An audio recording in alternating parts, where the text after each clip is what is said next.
All right, guys, it's been a little while since we've done a video here, and we need to talk about this. We need to talk about the use of AI art in comic books. We've seen it sort of crop up here and there in the indies, and oftentimes it's sort of overlooked or shrugged, or maybe it's called out on Twitter to about 30 people, and no one takes any notice. The thing is, people are starting to take notice now, and not just the average consumer, but creatives and larger companies as a whole, including DC Comics. AI art, man, it lacks depth. It lacks emotional response that humans create. It can replicate patterns and styles, but it lacks unique perspective and personalized experiences that human artists bring to their work. It also raises concerns about originality and creativity. It relies on algorithms and existing data sets rather than genuine inspiration or influence. Furthermore, AI art has very significant legal ramifications that are around the corner. It shows lack of creativity and it's theft. Guys, don't use it for your commercial products. It's one thing, to use it personally for a ha-ha. You're going to put your face on something, you're fucking around with friends, you're making a couple of memes. But when we're talking about selling product to the masses, such as DC Comics, and you are saying that the cover art is original piece of art when it is not, that is false advertising as well. Okay? Here we have an article. We have an article from Bleeding Cool, of course, our good friend over there, Rich Johnson, has tackled onto this. I was looking for this last night during the live show, but then we got sidetracked, so we're going to cover it now. DC Comics, that's right, the big dog DC, junks all covers, meaning they've tossed out, ex-nayed, screw you, by all covers by Francesco Mattina. Now, if you don't know that name, he's been a fairly popular hot artist, highly collectible covers. He's been around the block for a couple of years, but there's always sort of been this, sort of this doubt on his skill, sort of this doubt if he's, really all that he's cracked up to be. And these cracks in the armor are starting to show. We have guys like Adi Gronoff and Scott Williams, okay? Big, huge guys in the comic book industry. Scott Williams, of course, working underneath the great Jim Lee for years, John, years. And Adi Gronoff, just a monster. I love his covers. He's got one of the most gorgeous covers of Magic that I've ever seen. DC Comics has listened to these guys and withdraws all unpublished Mattina covers over AI use accusations. Significant criticism has come from industry peers. Titles like Action Comics, Brave and the Bold, and Superman are all affected by the change. And they're warning artists against the use of AI, emphasizing legal concerns and copyright issues, as well as they should. Last week, Bleeding Cool reported on a significant criticism directed at comic book cover artist Francesco Mattina, as the likes of super hunk of the decade artist Adi Gronoff and Scott Williams, inking partner of the publisher and CEO of DC Comics, Jim Lee, accused him of using AI in recently released cover artwork for DC Comics. Well, it seems to have gone straight to the top, and DC is making some changes. They're doing more than changes. They're basically canceling this guy right the fuck out. You know what I mean? They pulled all unpublished cover artwork by Francesco Mattina and are in the process of replacing it. The following cover to Action Comics 1069 has been withdrawn and is currently to be announced. And there is not just this one cover. There are several covers in the DC solicits that all now say to be announced or have new artists already assigned to them. But we'll take a look. Here's the cover here. Now, if you were to blow this up, the S at the bottom is all fucked up.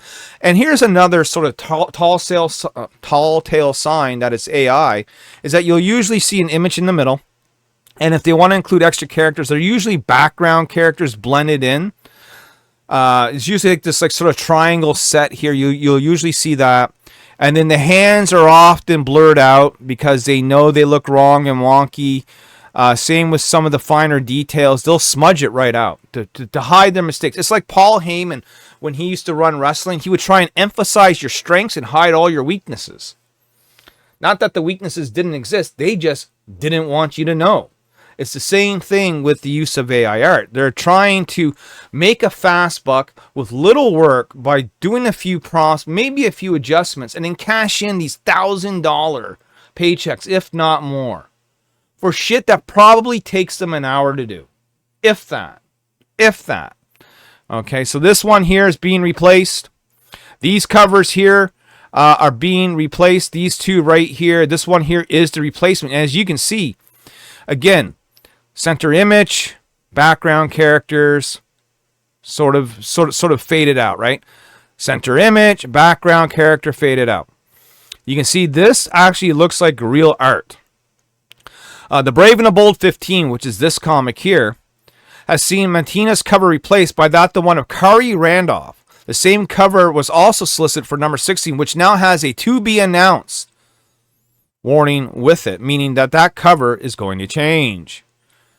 So Brave and the Bold 16, Brave and the Bold 17, all being replaced with new covers. Superman number 17 also has been withdrawn, cover to be replaced by to be announced. Same thing with Superman 18, withdrawn to be replaced by cover to be announced. So if you've ordered these based on wanting Mattina's covers, well, guess what? You're fucked. You're fucked, son. That's it. They're all being replaced, man. The biggest issue that publishers may have with swiping and AI, rather than annoying other creators, is that it is possible that they may not actually own the final product, and that the freelancer may not have the rights to the work that they represent and are paid for. So we know that we've heard through the legal grapevine that if you do something with AI, you don't own it. No one owns it. Right? I have a folder full of AI images that I think are cool, that I plan to steal the designs, the looks, the dresses, the outfits, the weapons, the poses, because guess what? You don't own it, and neither do I. But I can take an AI image that I see off the internet, save it to a little folder, and be like, oh, that's a cool outfit for Nyobi, and then have a real artist draw it. Not the same pose, and maybe not even exactly the same outfit, but enough to make it ours. So you're just feeding the machine with ideas that you actually don't own and can't be paid for, while guys like me can go, you know what? That's a pretty cool dress. I think I'm going to put that on Nyobi. Thank you. Come again.